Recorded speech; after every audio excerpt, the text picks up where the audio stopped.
हमारा जीने का मकसद क्या है। अगर हमने अपने जीने का मकसद को नहीं जान पाए तो हम में और जानवर में कुछ फर्क ही नहीं है, क्योंकि जानवर को मालूम ही नहीं है उसके जीवन का मकसद क्या है। उसके जीवन में कोई कैरियर है ही नहीं, वो सिर्फ जन्म लेता है, बच्चा पैदा करता है, बूढ़ा होता है, मर जाता है। लेकिन इंसान को परमेश्वर ने भेजा है तो एक मकसद के साथ भेजा है, क्योंकि इंसान को उसने अपने स्वरूप में बनाया है। हालेलुया। तुम परमेश्वर के स्वरूप में हो। अगर तुम परमेश्वर के स्वरूप में हो तो परमेश्वर को भी तुम्हारा ही स्वरूप दिखाई देना चाहिए, क्योंकि रोमियो की किताब में पौल कहता है, लोगों ने अपने मन के अनुसार पृथ्वी के रेंगने वाले जंतु चारपाइयों को ईश्वर मान लिया और परमेश्वर ने उनको अपने ख्यालों में भेज दिया, छोड़ दिए उनके अपने हालात में। मतलब अगर परमेश्वर ने मुझे अपने स्वरूप में बनाया है तो मेरा जो स्वरूप है वही स्वरूप में परमेश्वर भी दिखाई देना चाहिए। और अगर परमेश्वर का स्वरूप मेरे से भिन्न होगा तो फिर उसके स्वरूप में हम नहीं बनाएंगे। तो परमेश्वर ने पहले अपने स्वरूप को बनाने के लिए एक स्वरूप उसने अपने लिए सबसे पहले ठहराया, जिसको हम लोग बोलते हैं फर्स्ट बॉर्न।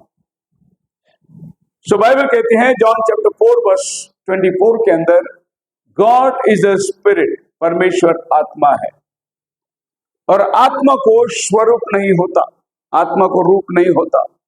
सो परमेश्वर के पास कोई इमेज नहीं था, जस्ट स्पिरिट, एटर्नल स्पिरिट। फिर उसने परमेश्वर मनुष्य को अपने स्वरूप में उसने बनाना चाहा। तो परमेश्वर को पहला एक स्वरूप होना जरूरी है, तो परमेश्वर ने पहले अपने लिए एक स्वरूप बनाया और अपने लिए जो स्वरूप परमेश्वर ने बनाया, इसी स्वरूप में उसने मनुष्य की रचना करी। हालेलुया। क्योंकि परमेश्वर के पास स्वरूप नहीं है, और बाइबल कहती है कि यीशु मसीह परमेश्वर का, अनदेखे परमेश्वर का स्वरूप है। सो अगर किसी को परमेश्वर को देखना है तो यीशु मसीह को देखे। यही परमेश्वर का अनदेखी स्वरूप जो हमारे सामने प्रकट हुई, और इसी स्वरूप के अनुसार उसने हमें बनाया।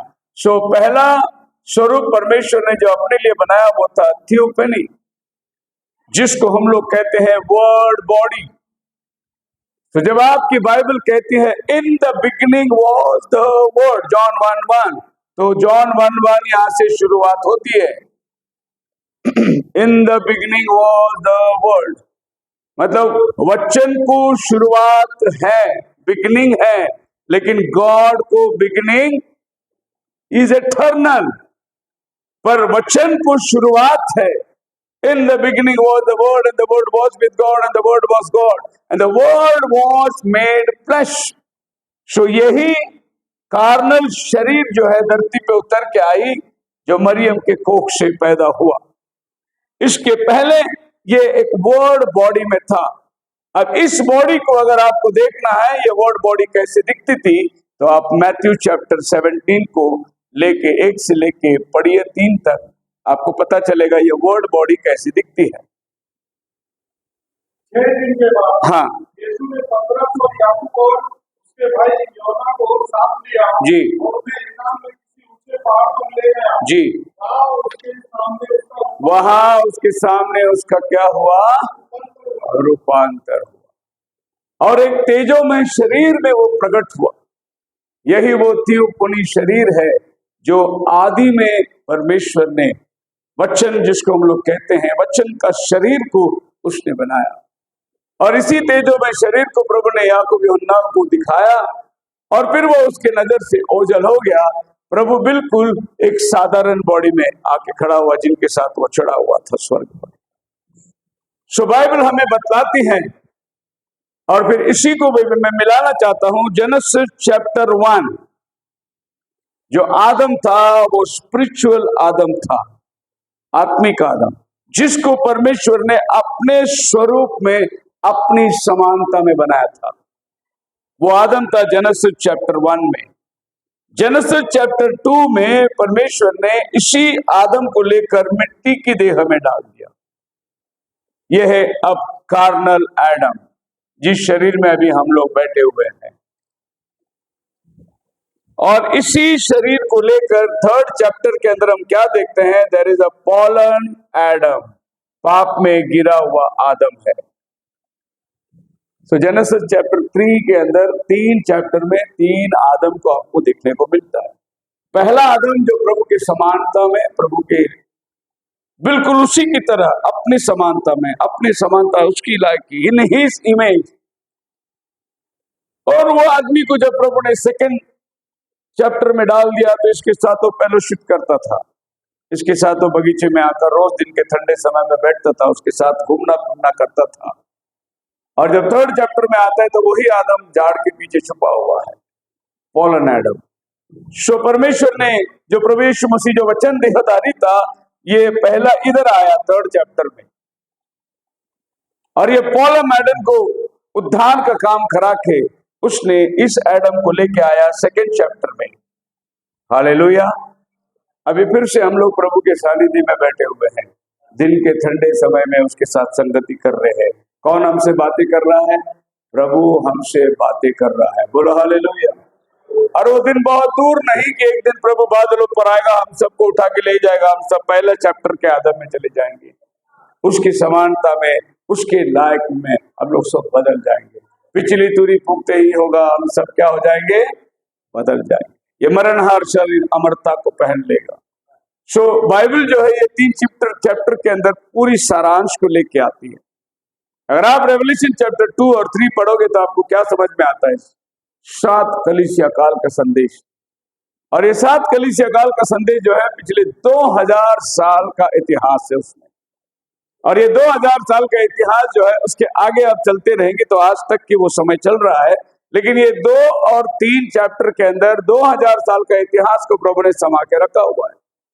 और इफिसस की कलीसिया के दूत को लिख वो पहला युग था, और लौदीकिया के काल के दूत को लिख वो आखिरी युग था। तो ये 2 चैप्टर के अंदर 2000 साल का इतिहास समाया हुआ है। हम प्रभु का इतना धन्यवाद देते हैं कि हमारे दिनों के अंदर जो नबी का संदेश हमको मिला है, इसके इंपॉर्टेंस क्या है। आप अगर नबी का संदेश 7 सील बुक हाथ में लोगे, 7 सील बुक हाथ में लोगे, तो हिंदी बुक लगभग 500 पेज का है, आगे पीछे इतनी बड़ी किताब बनती है। लेकिन ये पूरी 500 पेज की किताब जो है सिर्फ रेवलेशन चैप्टर 6 है। क्या है? सिर्फ रेवलेशन चैप्टर। वो रेवलेशन चैप्टर 6 को समझने के लिए नबी को 500 पेज की किताब बनानी पड़ी। इतना मर्म किसमें छुपा हुआ है? रेवलेशन चैप्टर 6 में छुपा हुआ है। रेवलेशन चैप्टर 2 और 3 का किताब अगर नबी का संदेश को पढ़ने जाओगे, 7 चर्च एज बुक 500 पेज का किताब है। 7 चर्च एज, ये 500 पेज की किताब कहाँ छिपी हुई है? रेवलेशन चैप्टर 2 और 3 के अंदर छिपी हुई है। तो नबी ने क्या किया? ये वचन है, इसके बीच में उसने दूरबीन लाके लगा दी, मैग्नीफायर लगा दिया, और जो 6 चैप्टर में थी उसको मैग्नीफाई करके 500 किताब में 500 पेज के पढ़ने में आपको दे दिया। कितना गुना बढ़ गया? 100 फोल्ड। कितना गुना ये रेवल्यूशन जो है बढ़ चुका है। और समयों में इतना प्रकाशन लोगों को नहीं मिला था जैसे आज के इन दिनों के अंदर खुदावन ने अपने लोगों से बात किया है। हालेलुया। इस समय में पृथ्वी में जो लोग हैं सबसे प्रिविलेज लोग हैं। You are the privilege people upon this earth. क्योंकि पॉल अपने समय में सोच रहा था कि प्रभु आने वाला है, वो बदलने वाले हैं, लेकिन 2000 साल बीत गए। वो समय, वो घटना जो पॉल वर्णन कर रहा है पहले थिस्सलुनीके 4 अध्याय में, वो आज आपके और हमारे सामने होने वाली है। जीते जी बदलने की आशा उनको थी, लेकिन उससे भी बढ़कर प्रभु आज आपको और हमको रखा हुआ है।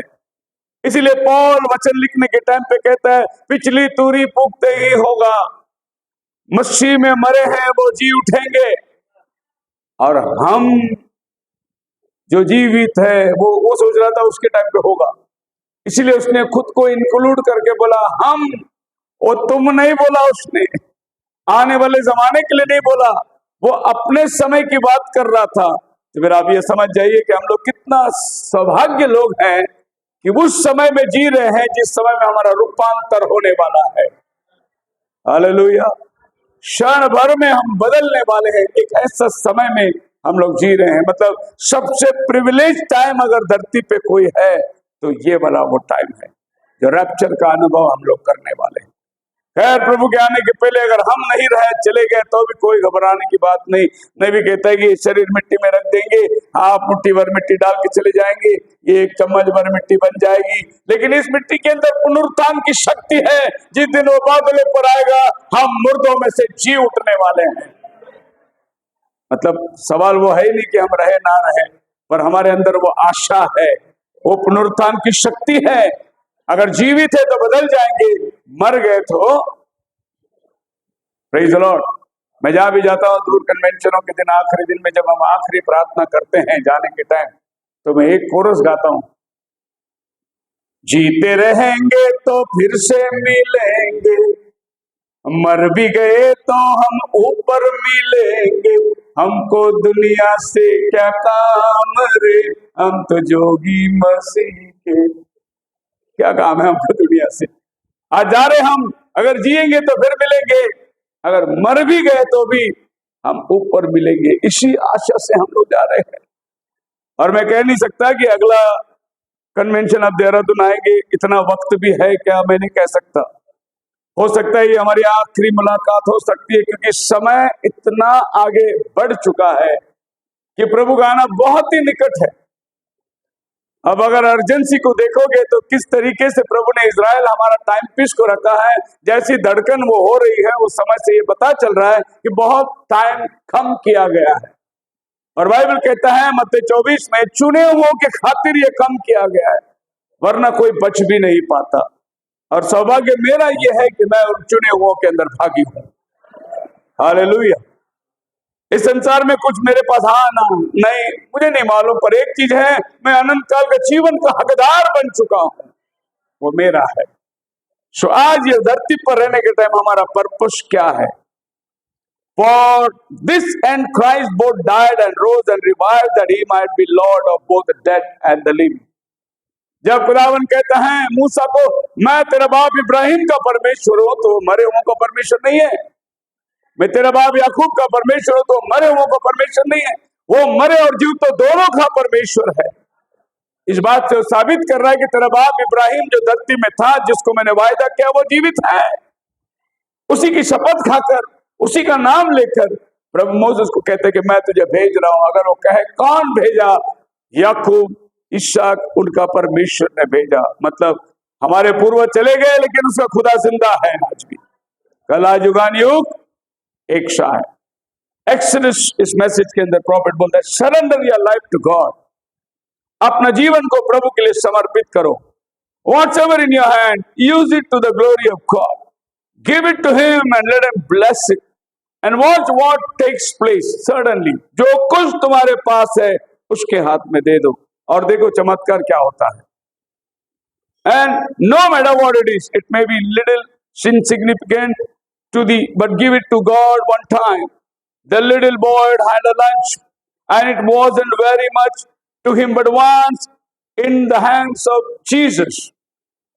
वो लड़के के हाथ में एक वक्त की रोटी और अकेला खाने के लिए 5 रोटी 2 मछली, लेकिन एक बार उसने वो यीशु के हाथ में दे दिया तो क्या हुआ? 5000 लोग खा लिए। तो नबी कहते कि आज तुम्हारे पास जो भी है दे सकते हैं, वो खुदा के हाथ में दे दो, ताकि उसका प्रतिफल तुम पा सकते हो। Whatever you got to do it, do it.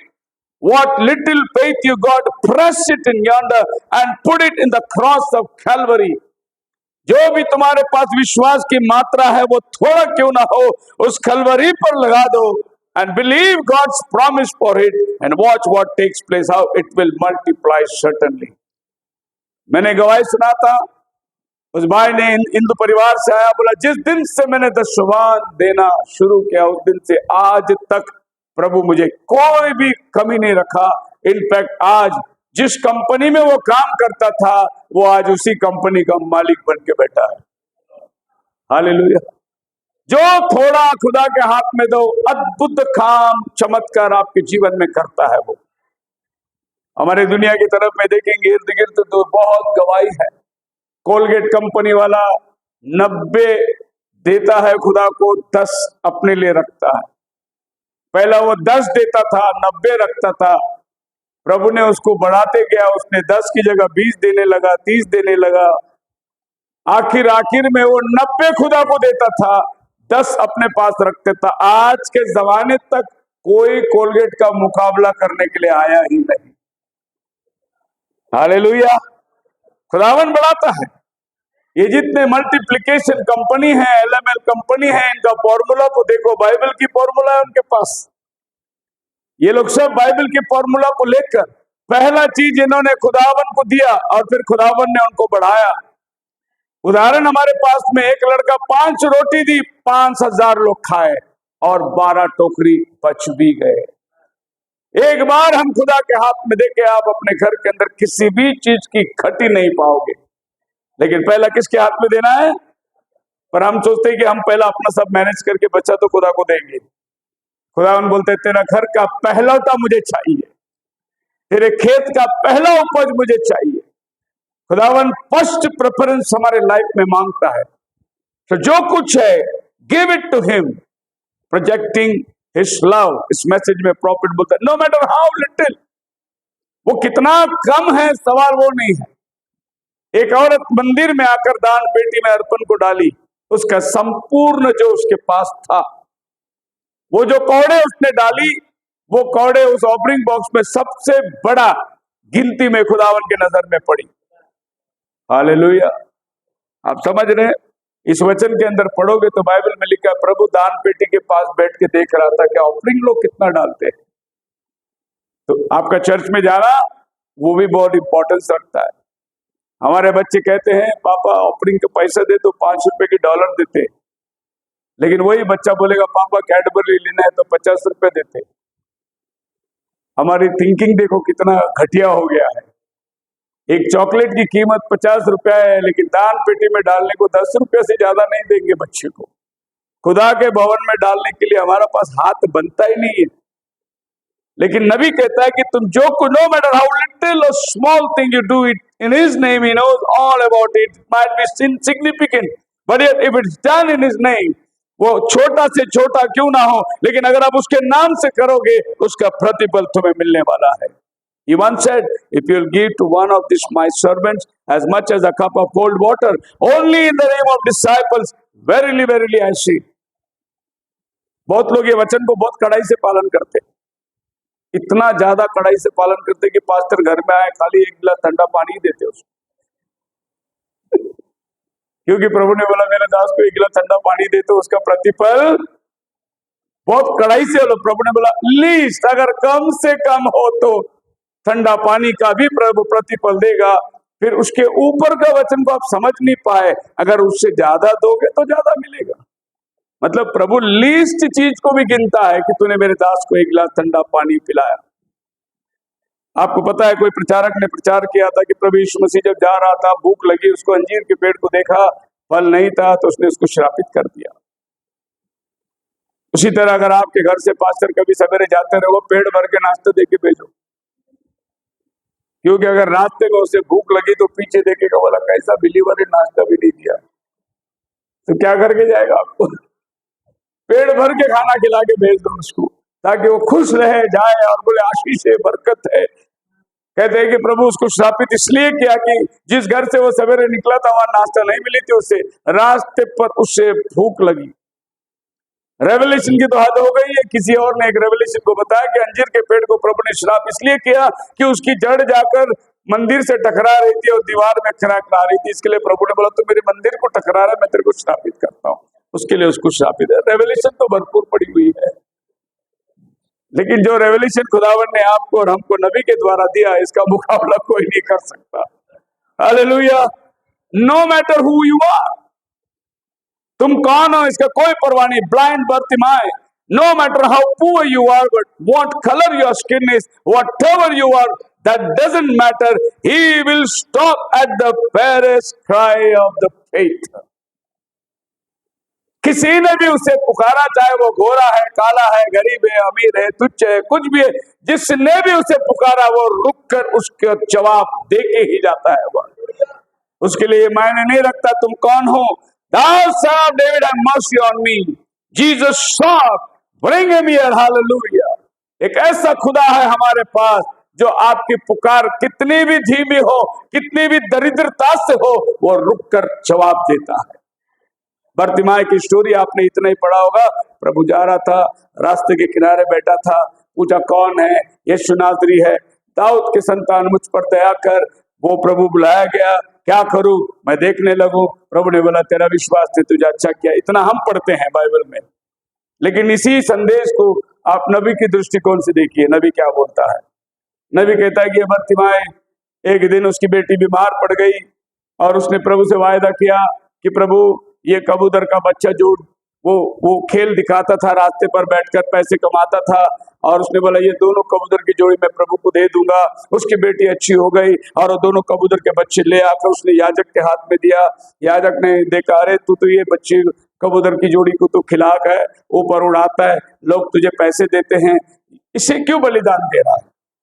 तू जा दुकान में जा, 2 कबूतर खरीद ले और वो बलिदान दे दे, ये तो तेरा कमाई का द्वार है। बर्तिमाई ने बोला नहीं, मैंने खुदा को बोला यही दूंगा, मैं रिप्लेस नहीं करूंगा, मैंने वायदा किया है, यही दूंगा तो यही देना। और दोनों कबूतर का बच्चा चढ़ा दिया बलिदान। अगले दिन जब वो वहां जाकर बैठा तो उसके पास खेल दिखाने के लिए कुछ नहीं था, और ऐसे समय में उसकी माँ बीमार पड़ गई और उसने फिर खुदा से वायदा किया, प्रभु अगर मेरी माँ ठीक हो जाए तो मैं ये बकरी का बच्चा तुझे दे दूंगा। तो वो जो बकरी मेमना था, वो मेमना क्या करती थी, उसको घर से ले आकर भीख मांगने की जगह तक बिठाती थी, और वो बकरी को दोबारा भीख मांगने के बाद वही बकरी उसको घर ले जाती थी। उसका मार्गदर्शन था, और उसकी माँ ठीक हो गई। उसने वही बकरी ले आया, याजक को बोला बलिदान देना है, मेरा माँ ठीक हो गई। फिर याजक ने बोला, अरे पहली बार तो तूने जो तू खेल दिखाने वाले कबूतर चढ़ा दिए, अब पता नहीं किस तरीके से तुझे भीख मिलता होगा। अब ये तुझे रास्ता दिखाता है, ले जाकर बिठाता है, घर ले जाता है, अब ये भी बलिदान देगा तो कल तू वहां जाकर बैठेगा कैसा? कौन तेरी मदद करेगा? जा तू एक बकरी दुकान से ले और बलिदान दे। बर्तिमाई ने कहा, मैंने यही देने का वायदा किया। हालेलुया। किसी तरीके से बकरी बलिदान दे दिया। अगले दिन वो भीख मांगने के लिए किसी की मदद से वहां जाकर बैठा, और बस ना कबूतर है ना बकरी है, वो बैठा लाचार। उस समय में भीड़ की आवाज आई, कौन जा रहा है? बोले यीशु नासरी। उसको प्रकाशन मिला, ए दाऊद के संतान मुझ पर दया कर। और इतनी भीड़ में प्रभु ने उसकी आवाज सुनी, रुका, बोला इधर आओ, क्या करूं? मैं देखने लगूं। प्रभु केवल उसका वो विश्वास से वो पुकारा नहीं, उसके पिछले जिंदगी में उसने जो जो अर्पण किया था वो सब प्रभु यीशु को मालूम था।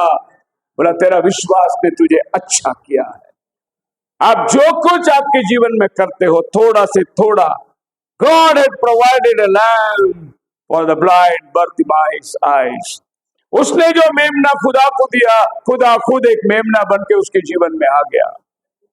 आप मेरे साथ हैं? No matter who you are, blind birth, the same lamp provided tonight for every spiritual or physical blind person in this world। वही प्रयोजन प्रभु ने आज भी आपके लिए रखा है। He will take away the cancer, He will take away the sickness, He will take away the blindness, whatever wrong with you, just paint a little cry। तुम्हारी समस्या क्या है वो प्रभु को नहीं मालूम, तुम्हारा समस्या कितना बड़ा है वो प्रभु को नहीं मालूम। मेरा प्रभु कितना बड़ा है वो जानना काफी है।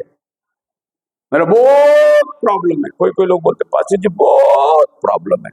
वो जो बहुत बोलता ना, बहुत लंबा खींच के बोलते, जिससे पता चलता है कि समस्या बहुत बड़ा है। मैं बोलता सिस्टर आपका प्रॉब्लम से भी मेरा प्रभु बहुत बड़ा है। आपका प्रॉब्लम जितना भी बड़ा हो उससे बड़ा मेरा प्रभु है। बहुत वर्षों पहले मैं इलेक्ट्रिसिटी बिल भरने के लिए जाके बैठा था एमएससी ऑफिस में। लोग आ रहे थे, उधर लोग आते आते बोल रहे थे साहब लाइट काट के गया, चक्की बंद है साहब, बिजनेस बंद है, दुकान बंद है साहब, लाइट काट के गया, जल्दी करो। वो जो वहां पर खड़ा हुआ आदमी था परेशान, बोले बैठो यार, बैठो बैठो साहब, साहब मेरा दुकान बंद है साहब, मेरी चक्की बंद है साहब, मेरी लाइट गया, लाइट काट के। सब बोल, अरे तुम्हारे 5000 प्रॉब्लम होगा, मेरे पास एक ही प्रॉब्लम है, अंदर ऑफिसर नहीं, तुम्हारा मेरा एक ही प्रॉब्लम है, अंदर ऑफिसर नहीं, मैं क्या कर सकता हूँ। अरे आपका 1000 प्रॉब्लम होगा, मेरे पास एक ही जवाब है, प्रभु यीशु मसीह। आपका 1000 प्रॉब्लम का सॉल्यूशन मेरे पास में। बोलो hallelujah. The story of a cracked pot. एक बढ़िया स्टोरी है, चाइनीज स्टोरी है। इसमें ऐसा था कि एक बुढ़िया थी और वो रोज पानी भरती थी। दोनों बाजू में पॉट थे, एक गलता था और एक अच्छा पॉट था। और ये लेके पानी जाकर वो हमेशा अपने बगीचे में वहां डालती, अपने घर ले जाती, अपनी जरूरत को पूरा करती। और लेकिन ये जो पॉट टूटा हुआ था, जो गल रहा था, वो पॉट जमीन आगे पहुंचने तक आधा हो जाता था। वो बहुत दिन से वो पॉट अपने आप में नाराज था। और इसी तरह साल 2 साल बीत गए। एक दिन वो टूटा हुआ घड़े ने सोचा कि चलो मालिक को बता ही दूं मेरा दिल की नाराजगी। उसने बता दी कि देखो मैं किस काम का आपका। वो घड़ा देखो पूरा भरा हुआ घर तक जाता है, घर का काम करता है, मैं घर जाने तक आधा गल जाता है, तो मेरे वजह से आपको कितना नुकसान है, आप मेरा बोझा क्यों उठाते हो। तो उस बुढ़िया ने उस गिरे हुए पॉट को पीछे जो है वो रास्ता दिखाया, देखिए रास्ते में हम पानी भर के आते हैं। इस बाजू में अच्छा वाला पॉट चलता है, पानी गिरता नहीं, लेकिन इस बाजू में देख पानी गलता है। देखिए यहाँ पर कितने फूल के झाड़ लगे हुए हैं और यही फूल तोड़ के मैं घर में लगाता हूँ। ये सारे फूल को पानी कौन देता है? तू ही देता है। तो हम लोग भले टूटे हुए पॉट होंगे, लेकिन काम तो प्रभु का आना बहुत जरूरी है। कुछ भी हो जाए, ये जरूरी नहीं कि मैं बहुत अच्छा नहीं, मैं बहुत, मेरे पास नौकरी नहीं, मेरे पास ये नहीं, मैं वो नहीं कर सकता नहीं। आप टूटे हुए क्यों ना हो, आपको पता नहीं प्रभु आपके जीवन से कैसे काम करा के ले रहा है। और जब वो पॉट ने देखा है मैं तो टूटा हुआ आज तक समझ रहा था, लेकिन मेरे वजह से पूरी रास्ते में फूल लगे हुए हैं, क्योंकि वो आते वक्त उनको पानी देता देता चला आता था। आज आप जिस मंजिल पे पहुंचे हैं, ये टूटे हुए घड़े के समान परमेश्वर आपको इस्तेमाल कर सकता है। Nothing can hurt you, the gospels got to be preached and there is no power that can take me until God's purpose is fulfilled. आपको सुसमाचार प्रचार करना है। जब तक खुदावन आपका जीवन का मकसद को पूरा नहीं कर लेगा, तब तक वो आपको कुछ आंच आने नहीं देगा। There is nothing that can hurt me, not a thing until God's purpose is fulfilled. And when that is fulfilled, I want to go with His purpose. अगर प्रभु की मर्जी मेरे जीवन में पूरी हो गई, फिर उसके बाद जीना भी क्या काम का। मेरा मकसद खत्म हो गई, प्रभु ने मेरा काम, मेरे जीवन का काम पूरा कर लिया। When He is finished, then I am also. When He is finished with me, I am finished with life. When He is finished with you, you are finished also. लेकिन जब तक वो काम कर रहा है, आप करते रहेंगे। जिस दिन उसका काम खत्म होगा, उस दिन हम भी खत्म हो जाएंगे। इसीलिए पौल कहता है जीना मसीह वरना मरना। अगर जियो तो उसके लिए जियो, नहीं तो जीना मेरे लिए बेकार है। So what difference does it make? God holds it all in His hand. तो मैं जियो या मरो क्या फर्क पड़ता है, मैं तो उसके हाथ में हूं और वो मुझे संभालता है, चलाता है। The lions could never harm Daniel. कानून निकाला गया, लोगों ने एक षड्यंत्र बनाए कि दानियल को पकड़ना है तो कैसे पकड़े।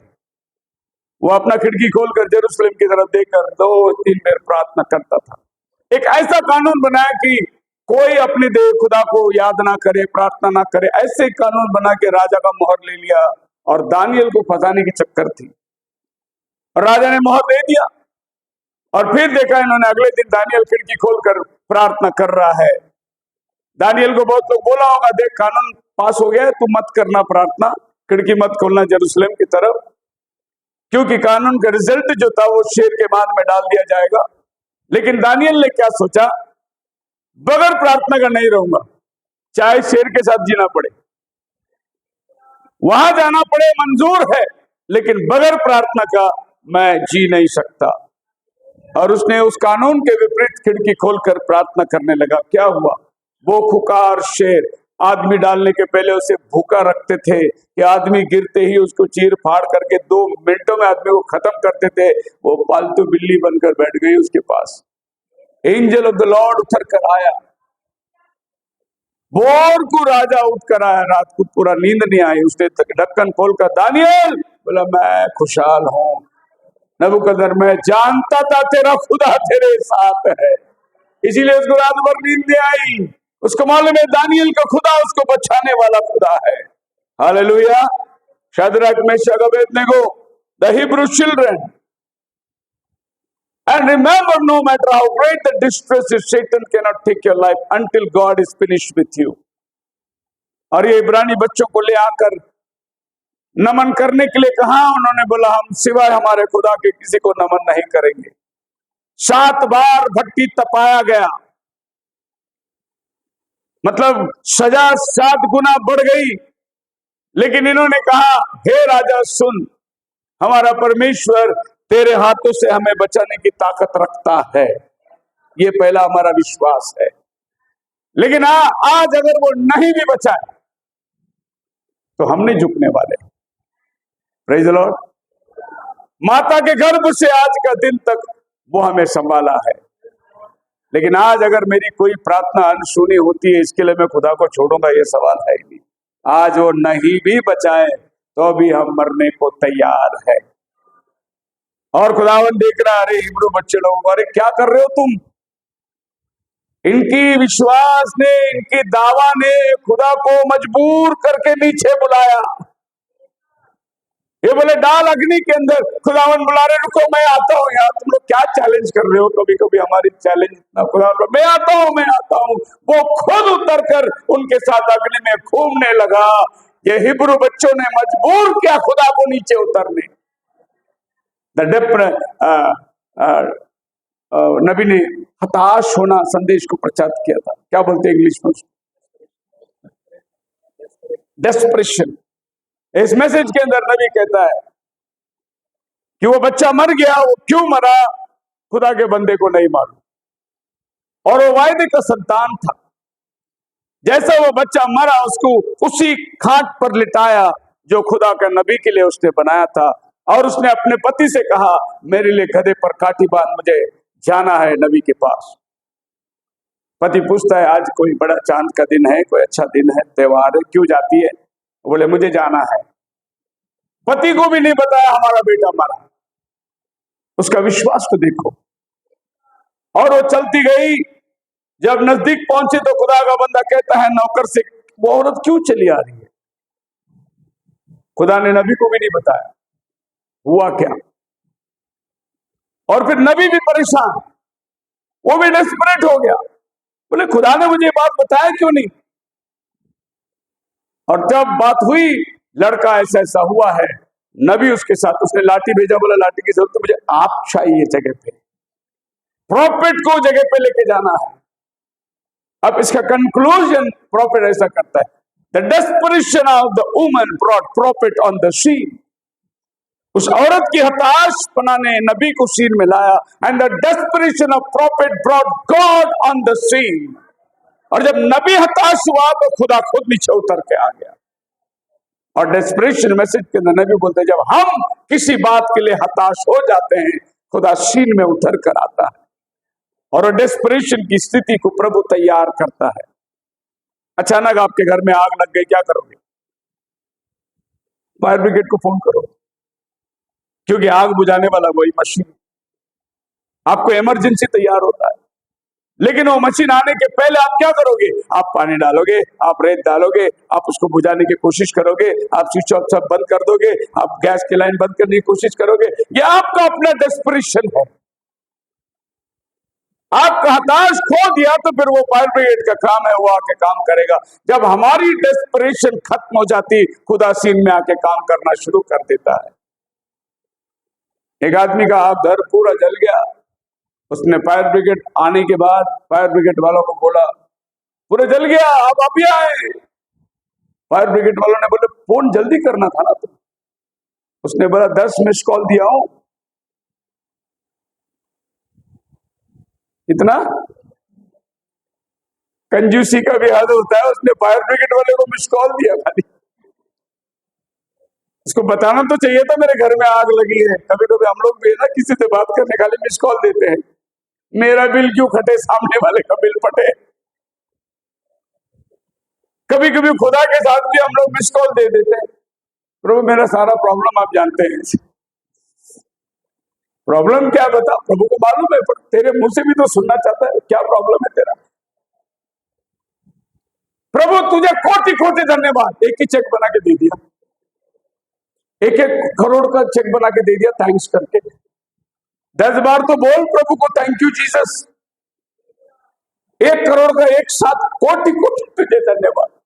लेकिन अब अगर 100 बार धन्यवाद बोलोगे तो देखो उसका मजा क्या है। हमेशा हम लोग मिस कॉल का रास्ता ढूंढते हैं। प्रभु कहता है कि तुम डेस्परेट हो जाओगे तो उसे नीचे बुलाओगे। अय्यूब हमारे जीवन के अंदर एक सबसे बड़ा आदर्श था। Never give up in the midst of trials. अपने तकलीफ और मुसीबतों के अंदर, समस्याओं के अंदर खुदावन को कभी मत छोड़ो। 19 verse 25 For I know that my Redeemer liveth and that he shall stand at the latter days upon the earth. मैं जानता हूं मेरा छुटकारा देने वाला जीवित है। नबी अय्यूब की किताब के अंदर अय्यूब के पूरे बच्चे मर गए और 10 कब्र बनाई उसने। 10 कब्र, 10 बच्चे को उसने कब्र पे लिटाया और खुद बैठा हुआ है। दुख का, संकट का, समस्याओं का हद पार हो चुकी। एक आदमी आया, कहा कि तेरे बैल बकरी सब मर गए, एक बार ऊंट, तेरे 500 ऊंट चले गए, तेरे 500 गधे चोरी होके चले गए। और एक आखिर आदमी आया, उसने कहा तेरे बच्चे पाहुन थे तेरे भाई के घर गिर गया, तेरे सब बच्चे मर गए। एक के पीछे एक के पीछे एक के पीछे, सांस लेने भी नहीं दूसरा समस्या खड़ा होता था उसके पीछे। अय्यूब बोला सब उसने दिया, उसने लिया, खत्म। एक ही सेंटेंस में उसकी सारी जितना नुकसान है वो खत्म हो गई। उसकी पत्नी ने बोली तेरा परमेश्वर को धिक्कार, कहाँ है तेरा परमेश्वर? अपने पत्नी को उसने बोला तो मूर्ख है। क्या हमारे परमेश्वर से सुख ही लेना है, दुख नहीं? और ये तो हमारे विश्वासियों के लिए सबसे बड़ा रेवल्यूशन है दोस्तों, कि दुख भी उधर से ही आता है, सुख भी उधर से ही आता है। जब दुख आई, बीमारी आई, तो हम दोष शैतान को देते हैं। शैतान ने परेशान कर दिया, शैतान ने ऐसा कर दिया, शैतान ने वो कर दिया, यूं शैतान ने कर दिया, यूं शैतान ने कर दिया। सारा क्रेडिट हम शैतान को देते। और शैतान इधर बोलता है खुदा को, अगर वो बाड़ा खोल के दे तो मैं जाऊंगा अंदर।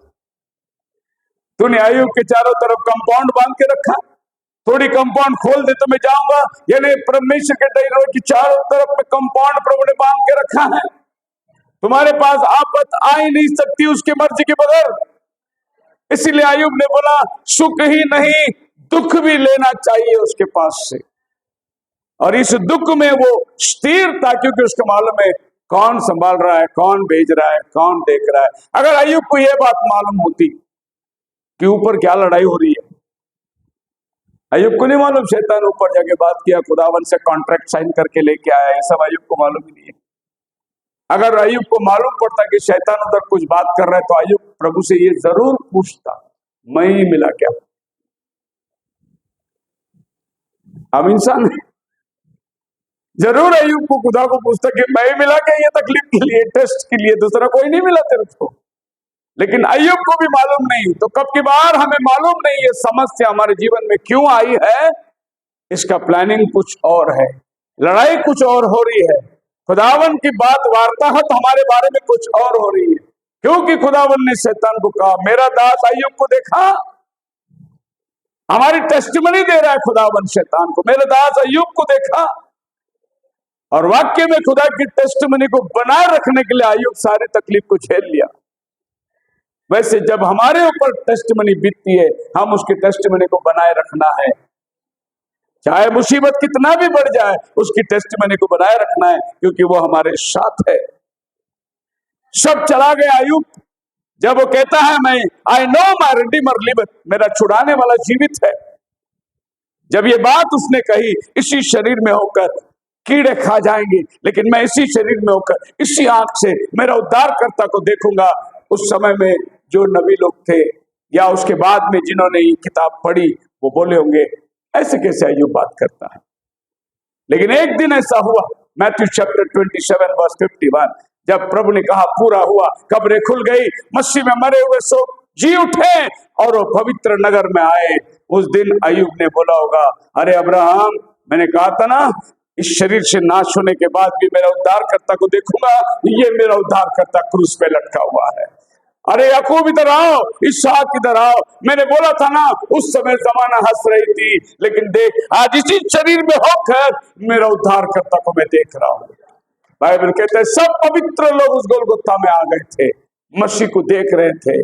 अब्राहम सारा को लेकर चलो हम अपने घर देख के आएंगे, और वो चले गए वहां पर जहां उनका ममरे बांझ के वृक्ष बैठकर धूप, कड़ी धूप में। बोले यही तो हमारा घर, सारा तू यहीं बैठ के खाना पका रही थी ना, प्रभु यहीं से आया था ना। अब जमाना बदल गया, मॉडर्निज्म आ गए, इस तरीके से वो लोग बात कर रहे थे तो लोग देखने लगे अरे नए कपल कहाँ से आए, ये तो हमारे गाँव में नहीं रहने वाले। अब राम सारा को बोलते चल चल, लोग पहचानने लगे हम लोग को। अभी ये सब आकर अपनी अपनी जमीन, अपनी जगह, अपना घर, ऐसा कहा जाता है 40 दिन वो लोग प्रभु के साथ ये धरती पे घूम रहे थे पुनरुत्थान होने के बाद। और जब प्रभु उठा लिया गया, वे सब उसके साथ में उस पैराडाइज के अंदर चले गए जो ऊपर का पैराडाइज था, और नीचे का पैराडाइज खाली हो गया। इसीलिए अय्यूब कहता है इस शरीर के नाश होने के बाद मैं अपने खुदा को खुद देखूंगा इसी आंखों से। और पिछवा लौट जोना, अब जोना को प्रभु ने कहा निनवे में जा, उसने यापा में जाकर तर्शीश को जाना चाहा। A man running away from the presence of God, लेकिन एक्चुअली देखा जाए तो वो भाग नहीं रहा था, वो प्रभु की योजना में ही काम कर रहा था। कैसे? जब प्रभु ने उसको निनवे जाने कहा, उसने जाकर टिकट निकाला यापा में। टिकट निकालने के बाद आवाज आई टिकट तर्शीश का निकाल, और उसने तर्शीश का टिकट निकाल दिया और तर्शीश के जहाज में जाकर नीचे बैठ गया। और तूफान मची, लोगों ने चिट्ठी डाली, चिट्ठी भी योना का ही नाम निकला। और ये 500 किलोमीटर का अंतर थी निनवे और यहां, और ना जाने कितने हफ्ते लग जाते इसको जहाज से वहां पहुंचने। प्रभु बोला मैं तेरे को 3 दिन में पहुंचाता हूं, अर्जेंसी है थोड़ा, तेरे को मैं जल्दी पहुंचाता हूं वहां पर। और योना ने बोला क्या करे, मुझे उठा के फेंक दो, सब कुछ ठीक हो जाएगा, ये सारा समस्या का कारण मैं हूं। तो कलीसिया में भी जब भी समस्या आ जाएगी तो देखो जोना कौन है, उठा के फेंक दो उसको बाहर, समुंदर शांत। तो जोना को फेंकने की तैयारी कर रहे हैं। आपको पता है बाइबल कहता है परमेश्वर ने बड़ा मगरमच्छ तैयार कर दिया, और ऐसा मगरमच्छ तैयार किया कि वो जब मुंह खोले तो 5-5.5 फुट का योना आराम से उसके मुंह में जाना चाहिए, क्योंकि वो नोकीला दांत अगर लग जाए तो मेरा खुदा का बंदे को खून बहेगा, जख्म नहीं होना चाहिए। इतनी बड़ी मछली वो बोट के चारों तरफ घूम रही है, कहां से फेंकेंगे मालूम नहीं इसको। खुदा का हुक्म है मेरे बंदे को ले ले, संभाल लेना और उसको निनवे में जाके छोड़ देना। और मच्छी अपने मुंह खोलकर जहाज के चारों तरफ, आप समझ लो 5 सेकंड देरी हो गया तो जोना गया। और जब उन्होंने फेंका, मछली ने उसको अपने मुंह में यूं आराम से अपना जबान बाहर निकाल कर उसको गद्दे पे गिराया होगा, बड़ी आराम से उसको अपने पेट में लिया होगा, और वो जाकर इसी कमरे में बैठकर रिपेंटेंस कर रहा है। इधर चारों तरफ पानी। आज साइंटिस्ट बोलता है कि समुद्र के अंदर बड़े बड़े पहाड़ हैं, लेकिन जोना आज से हजारों साल पहले बोल दिया समुद्र में ऊंचे ऊंचे पहाड़ है। जिसको सवाल आज साइंस उठा रही है, बाइबल कल ही जवाब दे दिया है। आप मेरे साथ है? 3 दिन की रिपेंटेंस, प्रभु बस एक बार मेरे को दे दे, एक बार मुझे भेज दे। अब सवाल ये है, आप ही नहीं तो बोला था तर्शीश भागने, आप ही तूफान उठाया, आप ही मुझे मगरमच्छ में डाला, आप ही मुझे, ये क्या हो रहा है मेरे साथ? हमारे को पता नहीं चलता है हमारे जीवन में क्या हो रहा है। दर दर ठोकरे खा रहे हैं, ये नहीं हो रहा है, वो नहीं हो रहा है, अनसुनी प्रार्थना का ढेर लगा हुआ है हमारे जीवन में, समस्या का हल नहीं मिल रहा है। और योना निनवे में जाकर उसने प्रचार कर दी। और ये आदमी नोआ जो था बड़ा थोड़ा सा घमंडी भी था। वो बोले मैं यहूदी, मैं क्यों अन्य जाति के पास जाऊं? और फिर बाद में वो जाकर उस पहाड़ पर बैठा जहां पर श्राप उतरने वाली है, 40 दिन का प्रचार हो रहा। और वहां एक छोटा सा पौधा हुआ, बड़ी छांव बनाई, और उसके अंदर योना बैठा हुआ कि भाई अभी बाढ़ आएगी, नाश हो जाएगा, दुनिया नाश होगी। वो नाश देख रहा था। इतने में एक छोटी सी चींटिया, एक कीड़ा, पता नहीं वो झाड़ के पत्ते पूरे खा गए। इसको धूप लगने लगा, बड़ा बंदा गुस्से में आ गया। बोला, उसने कीड़े को डांट मारी, बोली कि क्या तेरे को यही पेड़ खाना था? मैं यहाँ बैठकर ये सब नाश को देखने के लिए छांव में बैठा हूं, और तू आकर सारे पत्ते खा लिए। प्रभु पूछते हैं, तेरा गुस्सा होना वाजिब है ये चींटी के ऊपर, ये कीड़े के ऊपर? बोले, हाँ प्रभु, मैं यहाँ बैठा हूँ, अभी धूप लग रहा है, मैं देखने के लिए बैठा हूँ, जो प्रोफेसी किया है वो पूरा होने के लिए।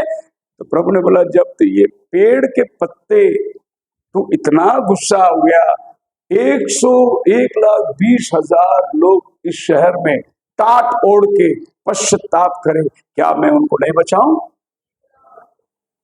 1,20,000। प्रभु के पास पूरे सेंसस है, ये शहर में कितने लोग जिंदा है, कितने लोग प्रार्थना कर रहे हैं।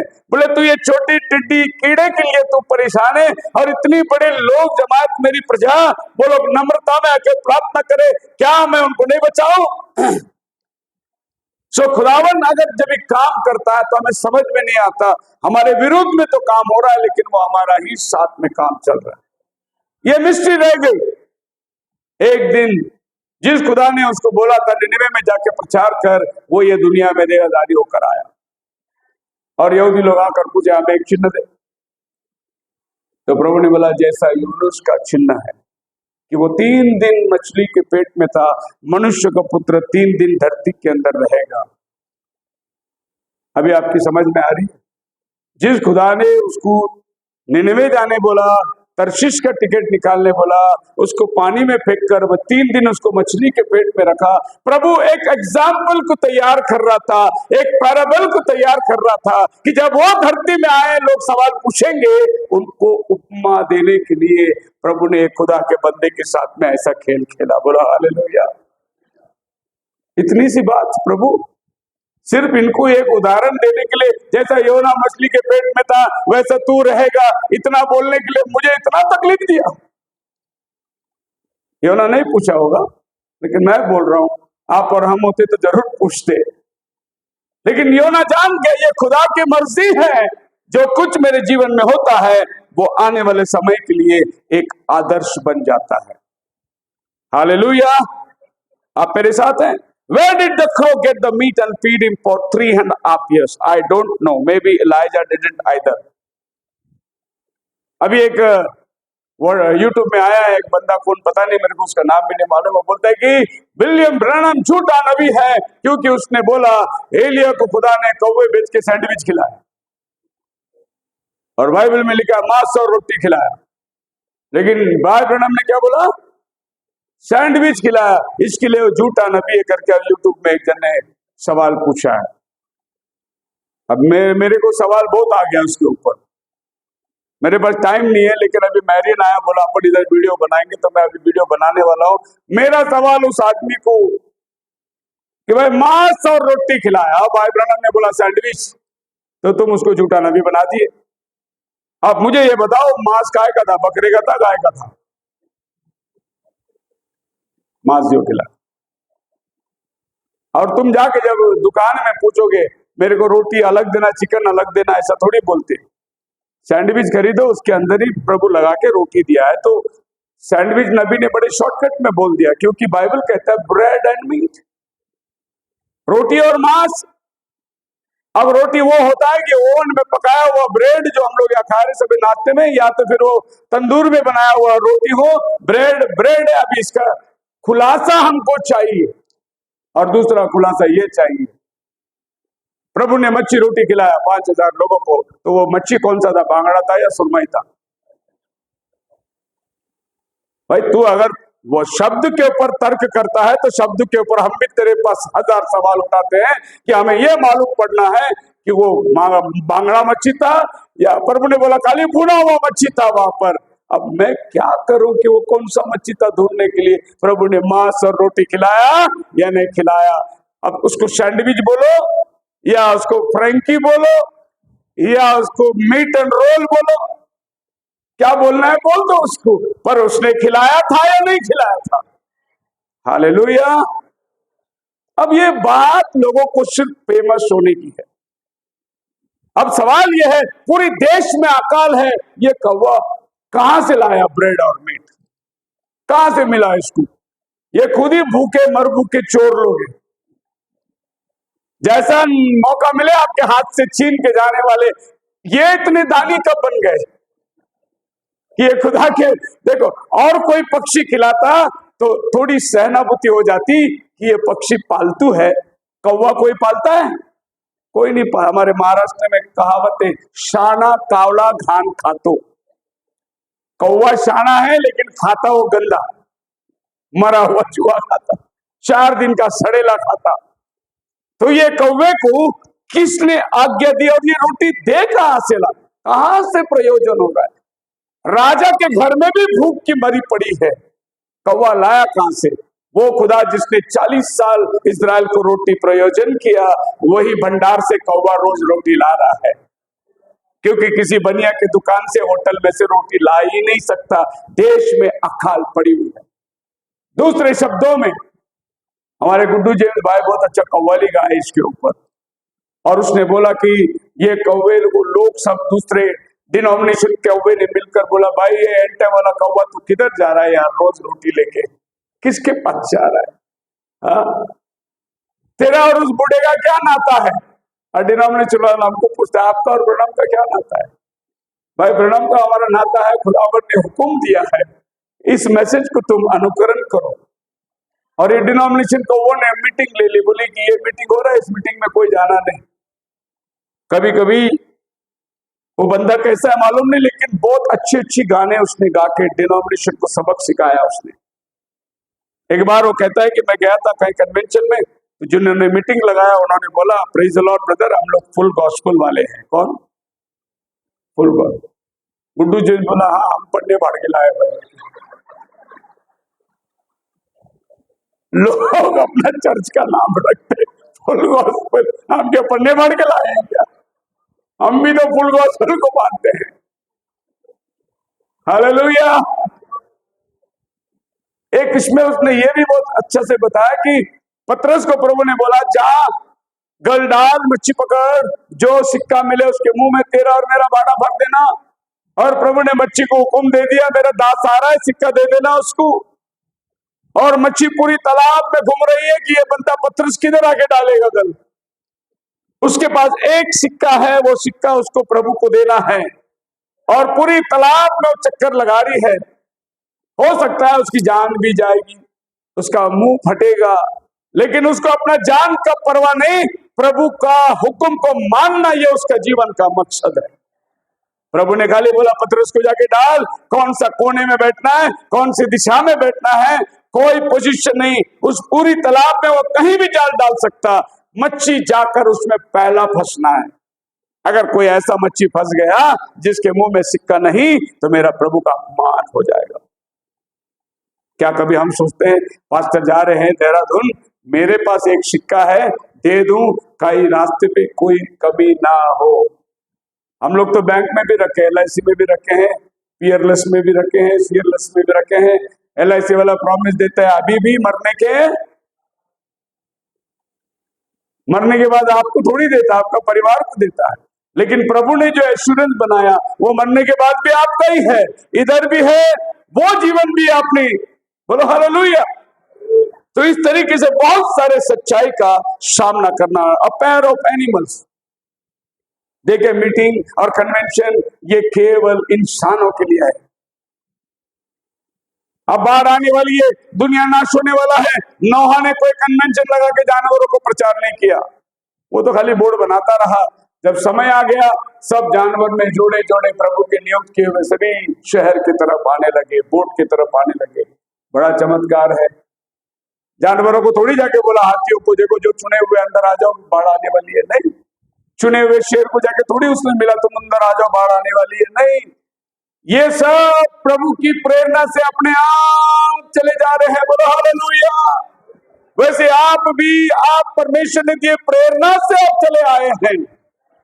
आप मत सोचिए मैं अपने बुद्धि से खोजा, मैंने अपनी बुद्धि से ढूंढ के निकाला, मैं बहुत पढ़ा लिखा आदमी था, समझदार से नहीं, ये प्रभु की प्रेरणा थी कि तो आप इस अंतिम दिनों के संदेश में चले आ जाए।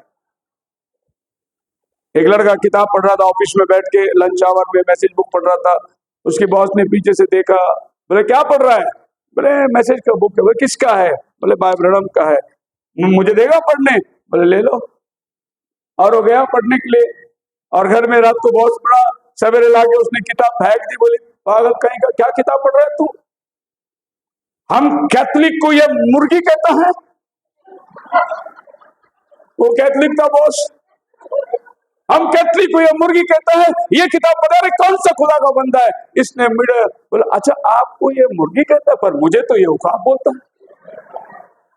उकाब बच्चों, अब सवाल है आपके ऊपर, आप कैसे पढ़ते हैं मैसेज।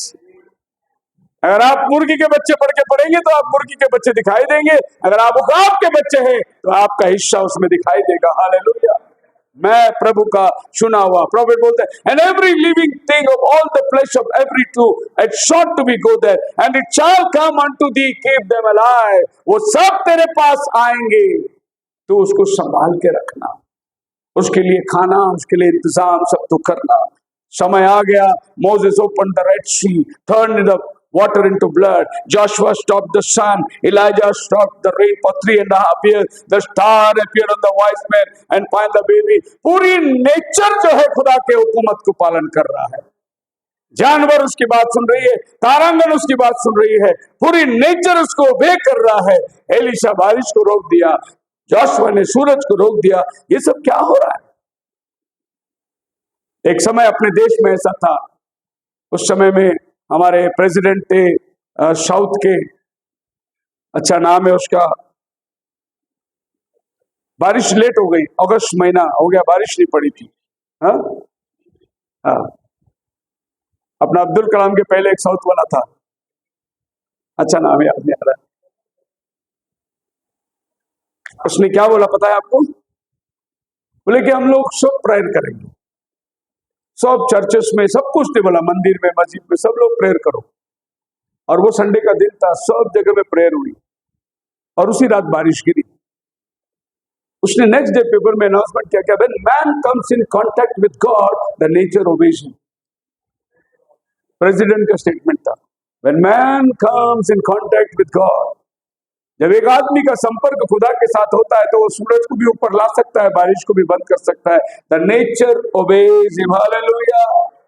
मोसेस का कांटेक्ट गॉड के साथ हो गया, एक ऐलान, समुद्र दुभाग हो गया। जोशुआ का गॉड कांटेक्ट के सो, उसने बोला सूरज ऊपर आ गया, लड़ाई को जीत के ही छोड़ना है। ये सब लोग खुदा के साथ संपर्क में आ गए। आप भी अगर खुदा के साथ संपर्क में आ जाएंगे, द नेचर विल ओबे, ये सृष्टि आपके सामने झुक जाएगी। John chapter 11 verse 25. And Jesus said, I am the resurrection and the life. He that believeth in me. Humans are controlled by God. Nimrod could not finish his tower. Pharaoh could not curse Israel. Haman built gallows. Or Esther, Mordecai, Balaam could not curse Israel. Joseph brothers could not kill him. Because who is in control? God is in control. अगर pharaoh चाहता तो Moses को नाश करने में कितना time लगता उसको, लेकिन वो नहीं कर सकता। आज हम जिस देश में जी रहे हैं, ये देश के ऐसी वातावरण है, अभी क्रिश्चियन लोगों का संडे हॉलिडे बंद करो ताकि ये लोग चर्च भी नहीं जाए। इस तरीके के कानून के ऊपर कानून, मसीह लोगों के ऊपर दबाव, लेकिन फिक्र मत करो, कंट्रोल किसके हाथ में? बोलो हालेलुया। जब आपको मालूम है कंट्रोलर कौन है, सत्ता कोई भी आने दो, हमें किसी बात की परवाह नहीं, क्योंकि चलाने वाला हमारा परमेश्वर है। हालेलुया। जब निम्रोद नहीं अपना टावर को फिनिश कर सका कि मैं एक गुम्बद बनाऊंगा स्वर्ग तक पहुंच जाएगा, खुदा के साथ तो डायरेक्ट अपना कम्युनिकेशन बनाना चाहा उसने, प्रभु ने गिरा दी इसको नीचे। फारो, मैं नहीं छोड़ूंगा तुम्हें, प्रभु ने उनके हाथ से उन्हें छुड़ा के लाया। वन मैन आर्मी, कुछ नहीं उसके पास, हिलता हुआ 80 साल का बूढ़ा लड़ खड़ाते जाके फारो को कहता है मेरे लोगों को छोड़। फारो ने बोला होगा जब 40 साल का था, ताकत था, लड़ता था, तभी बोलता तो मैं छोड़ देता। अभी तो कहाँ जाना, कहाँ ले जाएगा इतने लोगों को? मेरा परमेश्वर ने भेजा है। हालेलुया। क्या नाम है उसका? मैं जो हूं सो हूं। ऐसा कौन सा परमेश्वर है? उसने कहा मैं जो हूं सो हूं। हालेलुया। एक एक आदमी के आर्मी से दुनिया का सबसे बड़ा ताकतवर साम्राज्य को उसने लाल समुद्र में डुबो के मार दिया। आप 10 कमांडमेंट पिक्चर देखो तो बहुत अच्छा लगेगा आपको। फारो बोलते निकल जा, तेरे लोगों को लेकर मुंह मत दिखाना मेरे सामने। मोसेस ने बोला जैसा तू बोला वैसे होगा, मुंह नहीं देखेगा इसके बाद, ये लास्ट बार देख ले मेरा मुंह। हालेलुया। क्योंकि तू समुद्र में डूब के मरने वाला है। चला जा तू, अब मेरे सामने कभी नहीं आना। उसी की प्रोफेसी बोला ऐसे ही होने वाला है जो तूने कहा। 3 दिन अंधकार हो गई। फारो ने बोला मोसेस को बुलाओ। जब मोसेस आया राज के दरबार में, फारो को कहता है 3 दिन के अंधकार ने तेरे आंखें खोल दी। 3 दिन के अंधकार ने तेरी आंखें, बोलो हालेलुया। सो ये हो ही नहीं सकता कि खुदावन अपने चुने हुओं को किस तरीके से, trials cannot stop Christian from serving the Lord. तकलीफ, मुसीबत, संकट प्रभु की सेवा के अंदर कभी भी तुम्हें बाधा नहीं ला सकती। There was given me a thorn in the flesh, a messenger of Satan to buffet me, lest I should exalted be a messenger. शैतान कहता है मेरे बदन में कांटा छुपा हुआ। शैतान मुझे खून से मारता है, लेकिन उसके वजह से मैं सेवा बंद नहीं कर सकता। 3 बार मैंने प्रभु से पूछा, प्रभु ये मुझसे टल जाए, मुझसे हट जाए। अब इसके ऊपर बहुत बड़ा रिसर्च चल रहा है। वो कांटा क्या था? क्रिश्चियन साइंस इसके ऊपर रिसर्च कर रहा है। और प्रॉफिट बोलता है हमको क्रिश्चियन साइंस नहीं, क्रिश्चियन सेंस चाहिए। क्रिश्चियन साइंस नहीं चाहिए, क्योंकि क्रिश्चियन साइंस ढूंढ रहा है ये, इसका नाम क्या है? क्योंकि आदम एप्पल खाया इधर फंस गया। ये क्रिश्चियन साइंस है। लेकिन क्रिश्चियन सेंस एप्पल नहीं खाया, उसने वह विचार किया, ये क्रिश्चियन सेंस है। सो क्रिश्चियन साइंस बोलती है इस बात को कि क्या हो सकता है जो कांटा उसको बार बार घूसे मार रही थी। तो उन्होंने रिसर्च करके निकाला कि उसका कोई अफेयर था पौलुस का, जो लड़की बार बार उसको तंग कर रही थी, और वो प्रभु से प्रार्थना कर रहा था मेरे जीवन से उसको निकाल दे। क्रिश्चियन साइंस रिसर्च कर रही है, क्योंकि हमको एक मालूम है जब पौल जेल में था तो उसका बहन का लड़का ने जाकर संदेश दिया कि पौल को इस रास्ते से मत लेके जाओ, दूसरे रास्ते से लेके जाना, क्योंकि वहां पर इसको घात के लिए लोग बैठे हुए हैं। इसका मतलब पौल का एक बहन था और एक बहन का लड़का भांजा भी था। मतलब मामा भांजा का रिलेशन तो बाइबल बताती है, लेकिन लड़का लड़की का रिलेशन बाइबल नहीं बताती। तो जहां बाइबल बात नहीं करती उधर हमने क्या करना है? खामोश रहना। लेकिन क्रिश्चियन साइंस उसके आगे जाके खोज कर रही है।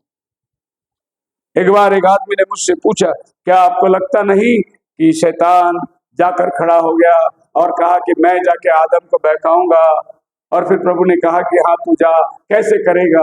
ऐसे ऐसे करूंगा। ऐसा हुआ था मीका के समय में, लेकिन क्या ऐसा नहीं आदम के समय में भी हुआ होगा? मैं बोला मुझे नहीं मालूम। बोले नहीं कुछ तो बोलो। मतलब मैं कैसे बोलूंगा जब बाइबल ही नहीं बोलता? नहीं, आपका विचार हमारा विचार बाइबल के साथ हम जोड़ ही नहीं सकते। ये श्रूड लोग हैं जो आपके मुंह से क्या गिरता है देखना चाहते हैं। आपने जो बोल दिया, बोला हाँ देखा वो बंदे ने ये बोला था, तो आप वही बोलिए जहां बाइबल बोलती है, उतना ही बोलिए जितना नबी बोलता है। उसके ज्यादा एक्सप्रेशन के अंदर आप जाने की कोशिश मत करो। हमारे साउथ में एक बड़ा बंदा था, उसने मैसेज बनाई the trail of the serpent, किताब लिखी उसने, और यही मैसेज नबी प्रचार करना चाहता था। प्रभु ने मना किया उसको, ये मैसेज नहीं प्रचार करना, ट्रेल ऑफ द सर्पेंट। लेकिन आज मैसेज में आने वाला आदमी इतना ऊंचा चढ़ गया, जिसको प्रभु ने नबी को मना किया था वो ये प्रचार करने लग गया। और फिर क्या हुआ? वो बंदा गिर गया, इतनी बुरी हाल से गिरा कि उसको ये कहना पड़ा, चर्च में सफाई देना पड़ा कि डेविड को कितनी सारी पत्नियां थी, वो बड़ा डेविड है, मैं छोटा डेविड है, मैं भी 3-4 रख सकता हूं। इधर आके गिराओ चर्च के अंदर। एंड टाइम मैसेज के लोग, आप जब वचन के पार कर देंगे, जो खुदा ने नहीं कहा वो कहना जाएंगे, जो नबी ने नहीं कहा वो कहने जाओगे, आपका जमीन सरक जाएगा। Trial cannot stop Christian from love serving. Your greatest enemy is fear. Luke chapter 2 verse 32. Fear not, little flock, for it is your Father's good pleasure to give you the kingdom. Fear not. मत डर, मत डर, मत डर। 365 बार Bible में लिखा है मत डर। प्रतिदिन प्रभु तुमसे यही कहता है, fear not. Hallelujah.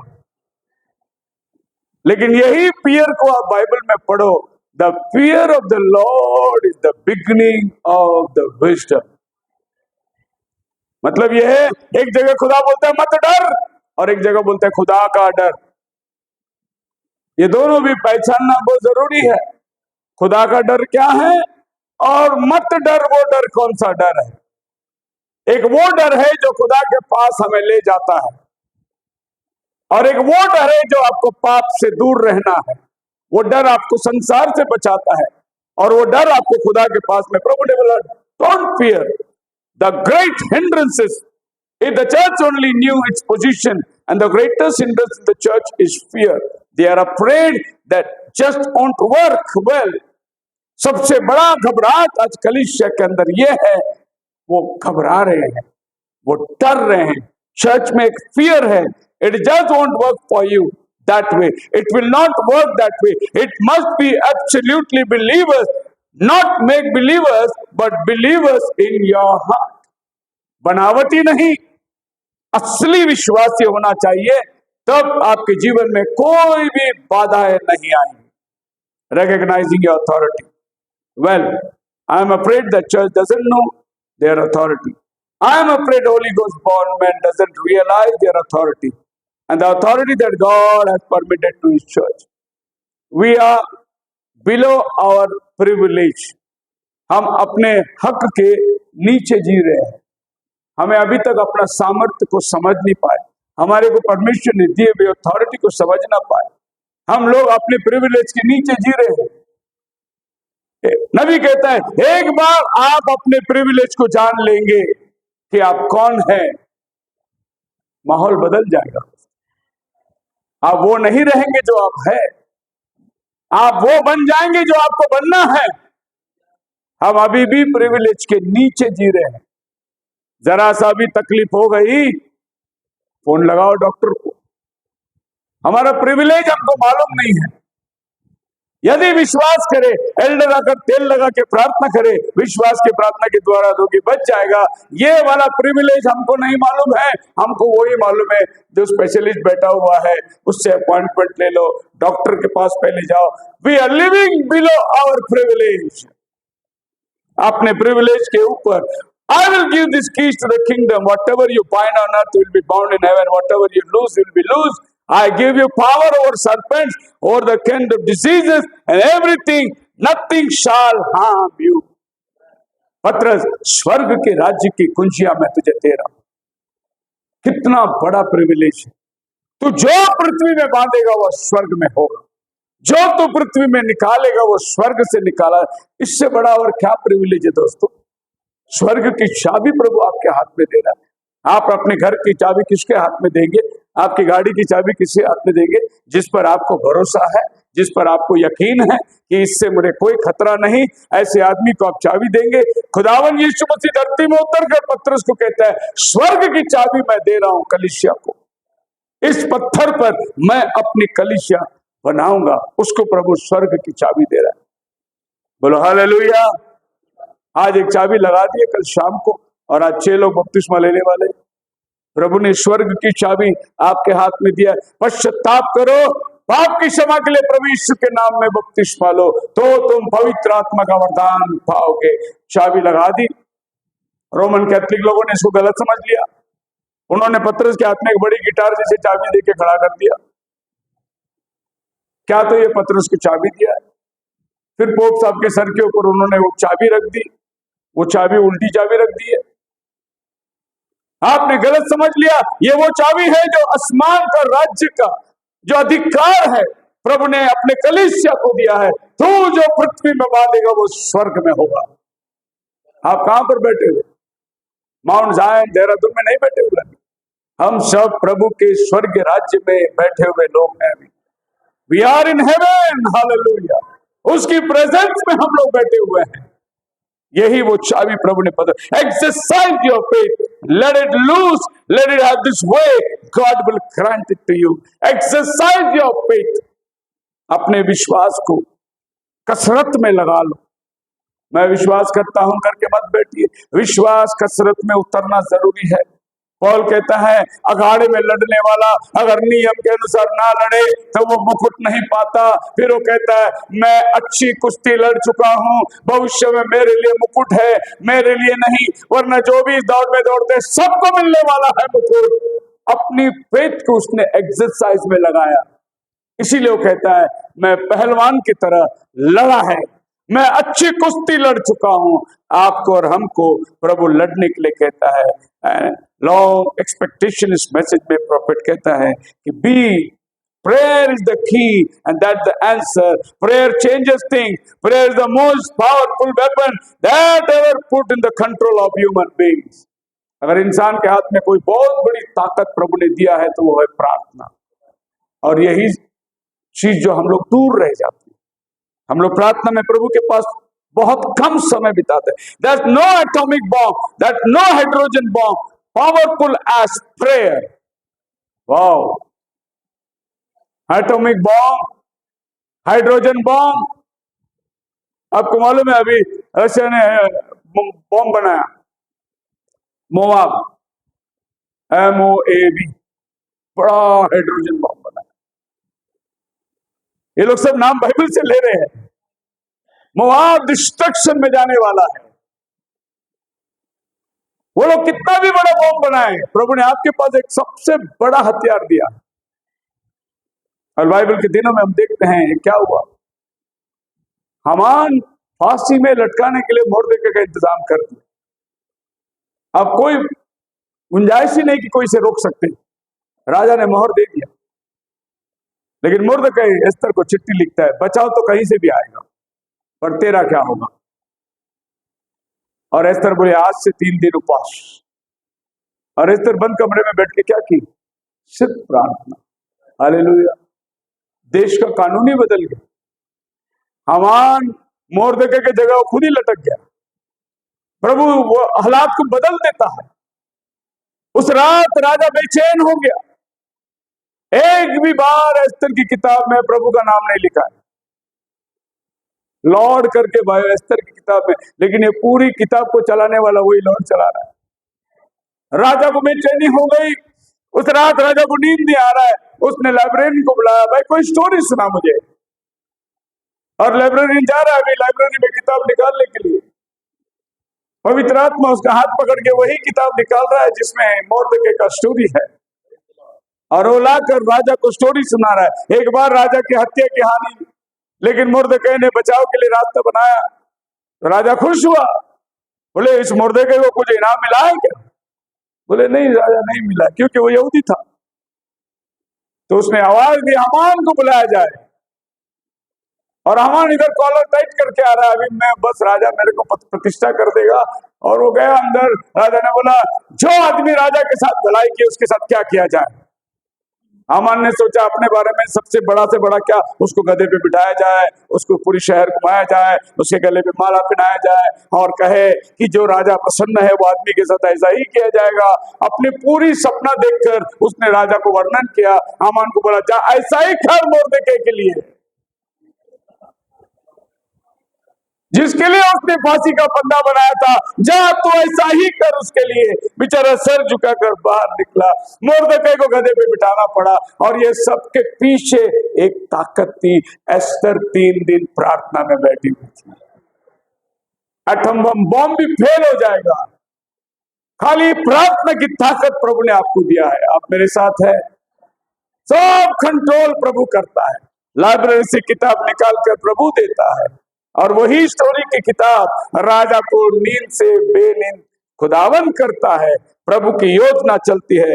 Philippians chapter 6 verse 4 से be careful nothing but in everything by prayer and supplication with thanksgiving let your request be made unto God.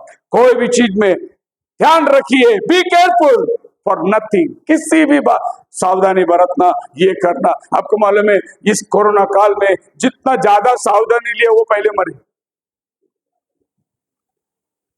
घर में भी मास्क पहन के बैठता था वो पहला मर गया अंदर जाके।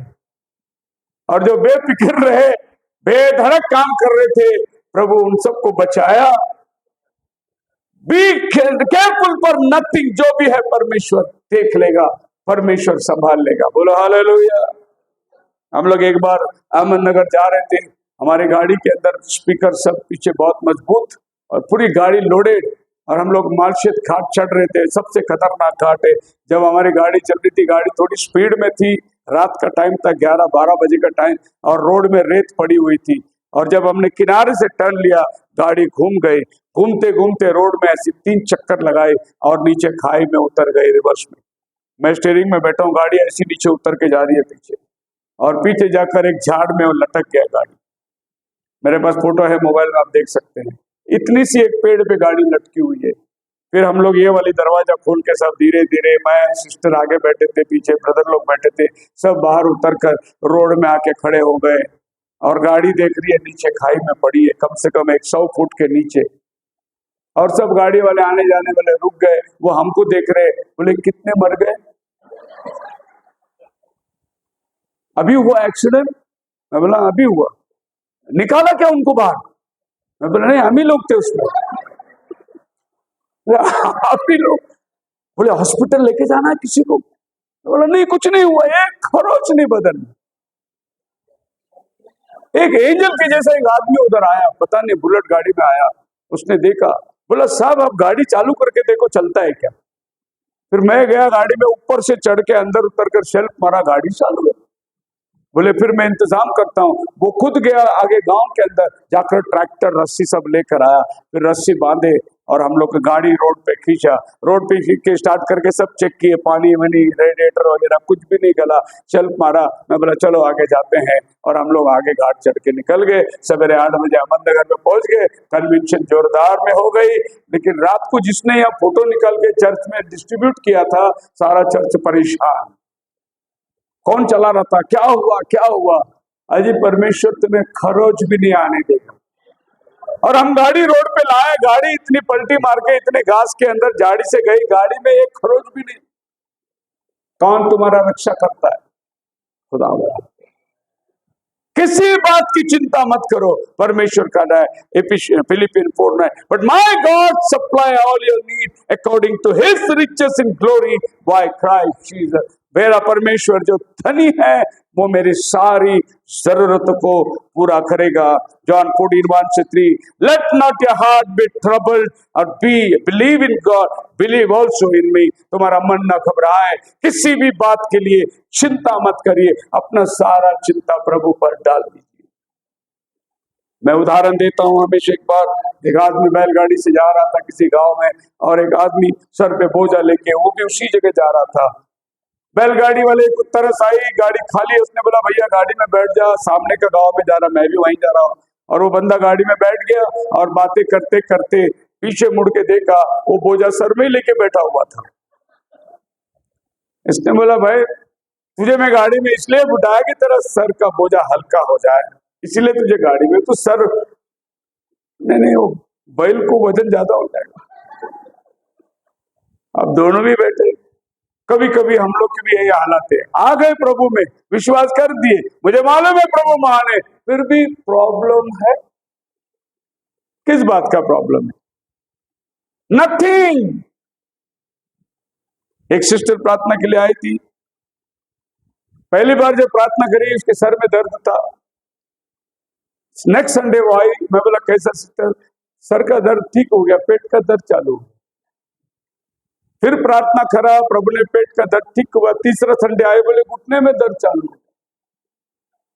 फिर प्रार्थना करी, चौथा संडे आया, नीचे एड़ी में दर्द चालू हो गया। मैं बोला अच्छा है, दर्द ऐसे ऐसे ऐसे करके बाहर निकलना चाहिए।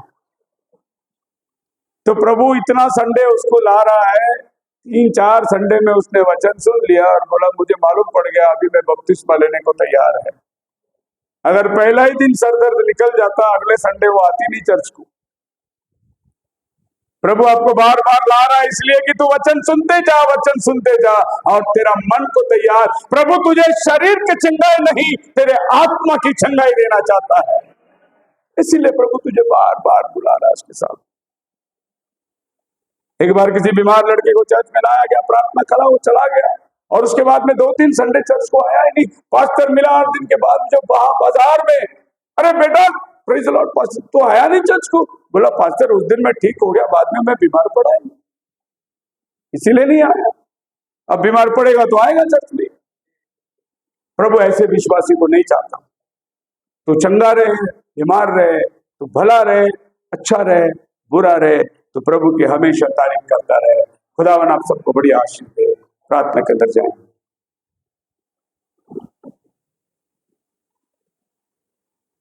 प्रार्थना करिए, अपने आंखों को बंद करिए।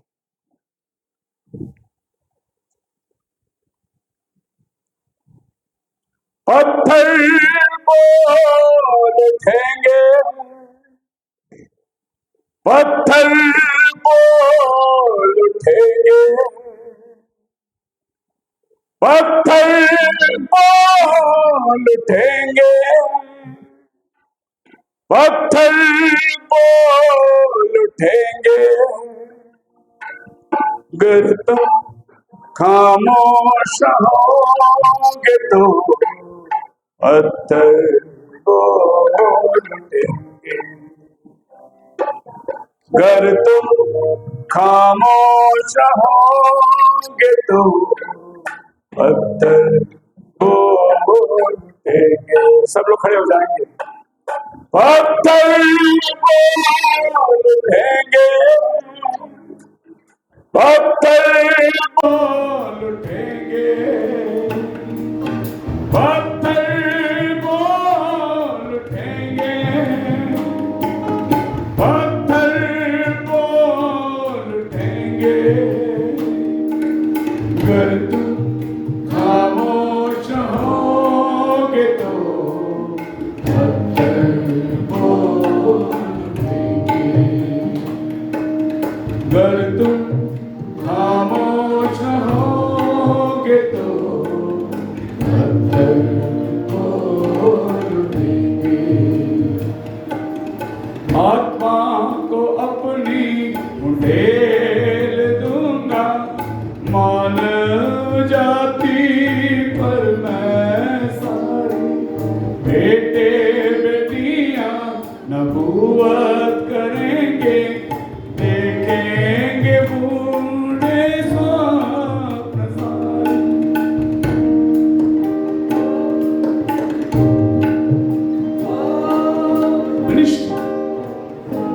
मिनिस्ट्री में जवानों के लिए भी काम है, मिनिस्ट्री में बुजुर्गों के लिए भी काम है। प्रभु कहते हैं जवान स्वप्न दर्शन बूढ़े देखेंगे, भविष्यवाणियां करेंगे। अगर तुम खामोश रहोगे तो पत्थर छिड़ाएंगे। ख्वाब देखेंगे बूढ़े, जवान दर्शन पाएंगे। ख्वाब देखेंगे बूढ़े, जवान दर्शन पाएंगे। पत्थर बोल उठेंगे, आपको बोलना है। पत्थर बोल उठेंगे, पत्थर बोल उठेंगे, पत्थर बोल उठेंगे। अगर तुम खामोश होगे तो पत्थर बोल उठेंगे।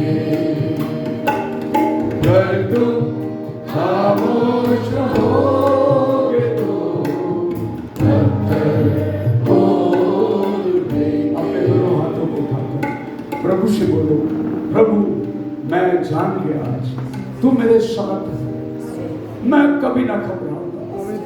मुझे तूने बुलाया है, मेरे जीवन का मकसद तूने ठहराया है।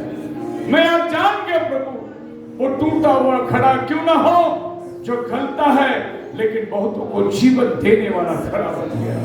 मैं जान गया हूं प्रभु, मेरे हालात कुछ भी क्यों ना हो, तूने मुझे अपने हाथों में लिया है। तू मेरा बनाने वाला, तू मेरा चलाने वाला, तू मेरा संभालने वाला है।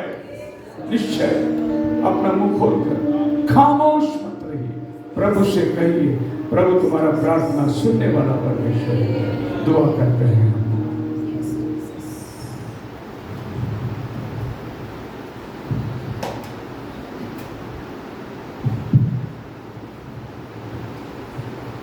प्रार्थना करेंगे। ये वो समय है, ये वो अद्भुत समय है अजीजों। बाइबल कहती है किसी बात की आप चिंता न करें। हमारा खुदा बहुत महान है। परिस्थिति कोई भी हो सकती है, लेकिन आप अपने खुदा के ऊपर भरोसा करें। मेरी प्रार्थना है, आप लोगों से निवेदन है, अपने हाथों को प्रभु की ओर दिखाएं और आज जो अपेक्षा करते हैं, प्रभु मैं इतने सालों से तेरे पीछे चल रहा हूं, मुझे पवित्र आत्मा का दान चाहिए। प्रभु मेरे जीवन में ये कमियां पाई जाती हैं, मैं प्रार्थना नहीं कर पाता, मैं उपवास नहीं कर पाता, इस कमी को तू आज दूर कर। प्रभु मेरे बिजनेस में ये प्रॉब्लम है, प्रभु मेरे जीवन में आशीष नहीं है, जो मैं कमा रहा हूं वो सब ऐसे निकल रहा है। आज आप प्रभु से वायदा करें या आप प्रभु के पीछे चलेंगे, उसकी आज्ञाओं को मानेंगे, अपना दशवंश खुदा को देंगे, वो आपको भरपूरी से आपके जीवन को भर देगा। जो उन गंदी आदतों में फंसे हुए लोग हैं, बुराइयों में फंसे हुए लोग हैं, आपसे प्रभु बात करता है, वो चाहता है कि आपके जीवन से वो कमियां घटियां दूर हो जाए और आप मेरे साथ प्रार्थना करें। मैं यहां प्रार्थना कर रहा हूं, आपके हृदय में लगातार प्रार्थना चाहिए। जो बपतिस्मा देने वाले लोग हैं, जो टूटे हुए घड़े के समान है, जिनसे बहुत सारी चीजें आज छू रही हैं, लेकिन उनको भी प्रभु इस्तेमाल करता है। हम लोग प्रार्थना करें। महान खुदावंद प्रभु यीशु मसीह तुम्हारे बीच में मौजूद है। हमारा को ऐसा हृदय दे जैसे बर्तुलमाई का था। अपनी कमी घटियों में अपने वायदे को पूरा करने वाला बंदा।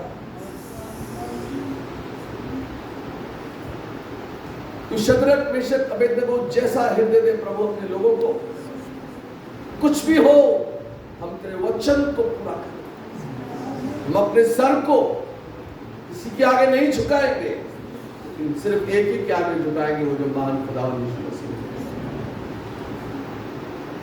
ऐसा हृदय दे प्रभु कि तेरे वचन के पीछे बहुत प्रबलता से खड़े रहने वाले, बहुत भरोसा रखने वाले ऐसे पेड़ बना जिनमें अच्छे फल लगे, और पेड़ अपने फलों से ही पहचाना जाता है।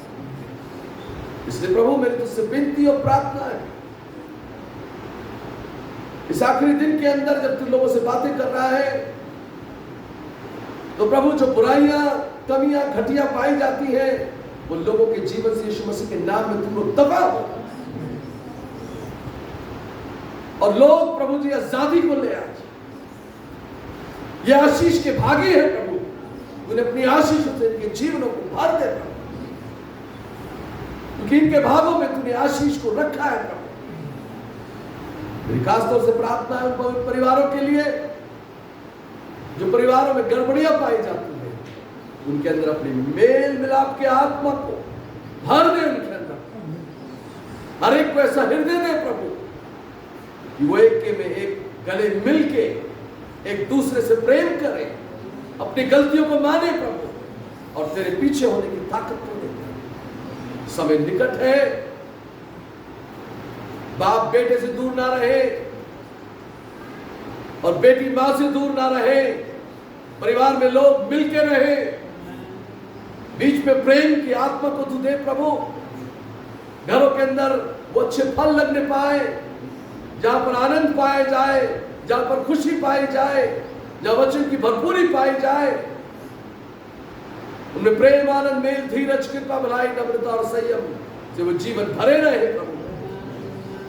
इतने बच्चे जो यहाँ आए हैं वो सिर्फ मनुष्य के डील डॉल में आगे बढ़ते जाए प्रभु। मेरी विनती और प्रार्थना है, एक जबरदस्त विश्वासी के रूप में तू इनको आगे लेके बढ़। वचन पे भरोसा करना, वचन के ऊपर वेट करना सीखे, वचन पे चलना सीखे, वचन के लिए स्टैंड लेना सीखे। परिवारों में भाई लोग अपने घरों में वचन को बनाए रखें प्रभु। भरसक प्रयत्न करें कि वचन का आदर उनके घर में हो।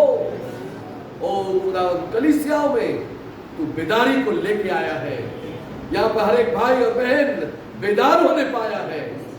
हम तेरा धन्यवाद देते हैं अच्छी बातों के लिए, और यह विश्वास करते हैं कि प्रभु उन्हें प्रत्येक जने से बातें करें, और उन बुराइयों को, खासतौर से जवान बच्चों के लिए, इस भाई ने बोला तो उनको मिनिस्ट्री मिले, वचन कहता है मिनिस्ट्री मिले प्रभु। इन जवानों को तू गुणों से भर, आत्मा से भर, तेरे लिए खड़े होने का, तेरी सेवा करने का, तेरे पीछे भागने का, तेरे पीछे चलने का, इस वचन को लेकर खड़े रहने का एक पवित्र जीवन जीने की सामर्थ्य ओ खुदावंद पवित्र आत्मा से प्रत्येक जने को भर दे, ताकि प्रभु ये बच्चे तेरे तुझ में आगे बढ़ते जाएं। पास्टर शेखर को बहुत आशीष और बरकत दे आज के वचन के लिए, कि तेरे बच्चे तेरी इमेज में ढलते चले जाए, क्योंकि तूने उनको अपने स्वरूप में बनाया है, और अपने उस डील डॉल में तू उनको लेके चल सिद्धता के मार्ग में प्रभु। और बुराइयां, फैशन की बातें जवानों के दिलों से, बहनों के दिलों से दूर दफा हो। ये पहनना, ओढ़ना, मेकअप करना, ये सारी बातें इनके जीवनों से दूर हो। पवित्र कर प्रभु, भाइयों को पवित्र कर, बहनों को पवित्र कर, इनके हृदयों को पवित्र कर प्रभु, ताकि ये तेरे पीछे चलने वाले प्रभु। इस जगह के लिए भी हम प्रार्थना करते हैं, तो इस जगह को आशीष दे प्रभु। और जब तेरे बच्चे जो बपतिस्मा लेने जाना चाहते हैं प्रभु, उनके हृदय से बातचीत कर। हम प्रत्येक जने के लिए प्रार्थना करना चाहते हैं प्रभु, तेरी दया, तेरी करुणा, तेरा अनुग्रह हो, रीस में नहीं, दिखाने के लिए नहीं, बल्कि पूरे हृदय को तू परिवर्तन कर, ताकि वो तेरे वचन के ऊपर दृढ़ रहने, खड़े रहने वाले वैसी मदद कर और सहायता कर। एक भी भाई और एक भी बहन को आशीष दे, दया बनी, यीशु मसीह के नाम से।